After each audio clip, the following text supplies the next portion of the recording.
C'est Européenne 2014. Bien, nous passons la parole, effectivement, à des candidats aux européennes qu'on entend nulle part ailleurs. Parce que les grands médias peut-être ne leur donnent pas suffisamment la parole. Ce matin, je reçois Stéphane Guyot, qui est tête de liste en Ile-de-France du Parti citoyen du vote blanc. Bonjour. Bonjour, monsieur Rollin. Et François Asselineau, qui est avec nous, qui est tête de liste en Ile-de-France de l'Union populaire républicaine, première campagne européenne. Bonjour. Bonjour, Jean-Jacques. Bien. Première chose, Stéphane Guyot, vous allez présenter 6 listes, je crois. Mais le vote blanc, bon...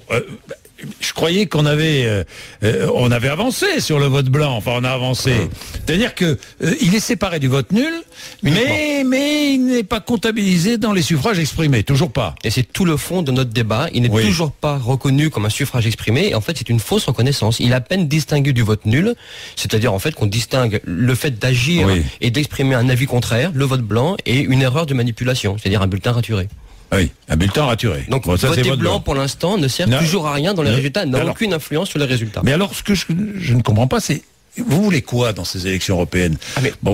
Quel est votre objectif? L'objectif, c'est de permettre aux électeurs, s'ils le souhaitent, de pouvoir voter blanc, c'est-à-dire de pouvoir voter en opposition aux mauvais choix qu'on leur propose, sans être contraint de voter pour un parti extrême, ou de s'abstenir, ou de voter par défaut. On est habitué en France à voter par défaut. Donc il faut qu'on revienne à un vote d'adhésion. Mais adhésion à quoi? Adhésion à n'importe quel autre programme. Mais écoutez, c'est-à-dire que adhérez à ce que vous voulez, mais votez par adhésion. Nous appelons les gens à aller voter, à ne pas s'abstenir. Mais si on vote blanc, c'est une adhésion à quoi? À rien. Si on vote blanc, c'est une adhésion à rien, c'est un refus des choix qu'on propose. C'est pour ça que le vote blanc n'est toujours pas reconnu comme un suffrage exprimé. Ce que nous voulons absolument défendre. Et le vote blanc exprimé, c'est les citoyens économiques. Nous ne voulons surtout pas avoir de programme économique. Nous ne sommes qu'un outil. Vous ne dites rien sur l'Europe. On n'est pas un programme économique. Vous vous présentez, mais vous ne dites rien sur l'Europe. Pardon? Vous vous présentez, mais vous ne dites rien sur l'Europe. Mais on n'est pas là pour aller appliquer des mesures, on n'a pas de mandat pour appliquer des mesures économiques. On est là pour offrir un service aux électeurs, pour faire en sorte que leur insatisfaction soit reconnue en tant que suffrage exprimé. C'est capital de dire que le droit de ne pas être d'accord, nous avons le droit en tant que citoyens exigeants de ne pas être d'accord avec les choix qu'on propose. Vous êtes là pour exister. Non, on est là pour offrir un service. Point. Nous disparaissons dès que le vote blanc sera reconnu. Nous sommes une association, pas un parti politique. Nous sommes une association qui est vouée à disparaître aussitôt que notre objectif sera réalisé, c'est-à-dire obtenir la modification du code électoral avec un vrai vote blanc reconnu. François Asselineau, que pensez-vous du vote blanc? Oh, écoutez, ça fait partie de notre programme. Nous sommes en faveur de la reconnaissance du vote blanc à part entière, en effet, mais c'est un élément qui est quand même relativement accessoire par rapport à la gravité des événements actuels. Oui, accessoire. Je pense capital.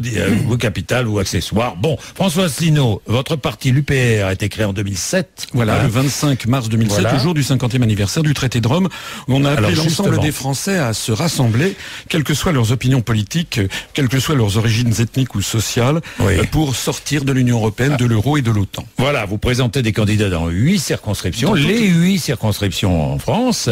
Vous préconisez donc sortie de l'Union européenne, sortie de la zone euro, retour en France, sortie de l'OTAN, vous êtes les seuls à demander tout cela. Absolument, ça c'est très important. D'abord, je voudrais dire que nous sommes un petit peu l'oublié des médias de grande diffusion, parce que nous ne sommes pas un petit parti. Nous avons dépassé maintenant les 5170 adhérents. C'est un chiffre qui est vérifiable par huissier. Et d'ailleurs, je regrette que un certain nombre de partis politiques diffusent comme ça le nombre de leurs adhérents sans que l'on puisse savoir exactement ce qui se passe. Vous avez combien d'adhérents? Je crois que la qualité des propositions ne se mesure pas en nombre d'adhérents. Vous savez, à l'UMP, il y a moins d'adhérents qu'à la Fédération française nous, de golf. On a un autre facteur important, c'est que nous avons un site internet qui est upr.fr et qui est désormais le premier ou le deuxième site le plus consulté de tous les partis politiques français. Ça mérite quand même que les auditeurs s'y intéressent. Pourquoi est-ce qu'on propose la sortie de l'Union européenne et de l'euro? C'est ça qui nous intéresse. Ça n'est pas par xénophobie, racisme, ça n'est pas parce que nous sommes de droite comme tout aussitôt. Vous êtes de droite ou de gauche? Nous sommes classés par le ministère de l'Intérieur l'Intérieur en divers. Le ministère de l'Intérieur a une cellule d'analyse politique. Ils ont examiné notre programme, qui d'ailleurs est largement inspiré de celui du Conseil national de la résistance de 1944. Et à partir de cet examen, ils nous ont classés en divers. Donc nous ne sommes ni en droite ni en gauche. Nous rassemblons d'ailleurs des Français venus de tous les horizons politiques. Vous-même, vous êtes ni de droite. Vous avez voté pour qui la dernière présidentielle, François Pour la dernière présidentielle, nous avions appelé à l'abstention parce que nous expliquions aux Français que quel que soit le président qui serait élu, il mènerait la même politique qui est la politique définie par les traités européens. Jean-Jacques, la situation est extrêmement grave. Si nous restons actuellement dans l'Europe telle qu'elle est, nous allons avoir dans les mois, les années qui viennent, une destruction de la sécurité sociale, avec une médecine pour les riches, une médecine pour les pauvres. Si nous restons dans l'Union européenne, nous allons avoir le grand marché transatlantique, le TAFTA, qui actuellement est en train d'être négocié dans le dos des peuples et qui permettrait à des entreprises, des grandes entreprises financières ou industrielles, d'attaquer les États, notamment d'attaquer la République française, si le gouvernement, dans 5 ans, dans 10 ans, mène une politique qui n'était pas celle... Désir disait non ce matin. Je lui ai posé la question. Mais non, jamais nous n'accepterons ça, puisque ce sont les parlements nationaux qui ratifieront ou pas cette négociation. Mais attendez, vous croyez encore à ce que dit Harlem Désir et ce que dit le Parti Socialiste? Moi, je crois rien du tout. Oh là là, vous vous rappelez que Monsieur Hollande s'est fait lire en disant mon ennemi c'est la finance. Non, écoutez, il faut être sérieux. Le problème que nous avons actuellement, c'est que les traités européens fixent des politiques qui ne sont pas modifiables. Vous dites non à l'Union européenne, non à la zone euro, retour au franc et sortie de l'OTAN. Mais comment peut-on vivre dans un monde mondialisé lorsqu'on dit non à tout? Mais on ne dit pas non à tout. D'abord, nous avons un programme qui est très détaillé sur notre site upr.fr. Deuxièmement... Mais ça, pour faire de la pub, vous êtes bon. Écoutez, c'est bien nécessaire. Oui, non, vous avez raison. Non, mais passez jamais dans les médias. Vous rigolez ou quoi? Vous êtes là? Pour la première fois, Jean-Jacques. Ne me parlez pas de ça. Merci beaucoup. Non, ce qui est... Attendez. Est-ce que la Suisse, est-ce que la Norvège, est-ce que l'Islande, qui ne sont pas dans l'Union européenne, est-ce que c'est la Corée du Nord? La réponse est non.